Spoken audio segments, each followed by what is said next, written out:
back for a simple gin and tonic. I'm going to be using the Hendrick's gin right here, but any of the other gins will work for sure. Bombay, Beefeater, Gordon's. So gin and tonic is pretty straightforward and simple. We're going to fill our glass with a little bit of ice, maybe a little bit more. There we are. And we're going to start off, we're using a taller glass on this one. We're going to start with 2 ounces of gin.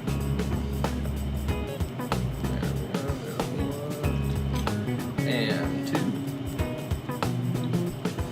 This one, measurements aren't super important, but as long as you know, make it towards something, or more geared towards something that you would enjoy. You don't want to make it too strong, or maybe you're a seasoned vet and you do like it a little bit stronger. Whoops. Make a mess. Have fun with it. And we're just going to kind of fill up the rest of the glass with our tonic water there. Usually about 4 to 5 ounces. Give it a nice little fizz. Cap it so that you don't make a mess.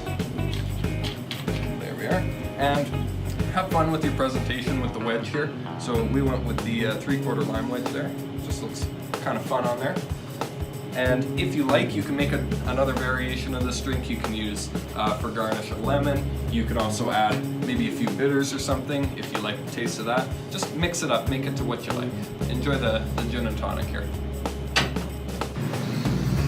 Thanks for watching, guys. Hope you enjoyed these videos. Make sure that you check out all the content on that page. And if you try any of your creations and you want to share them with us, tag Edmonton Garrison PSP. See you guys.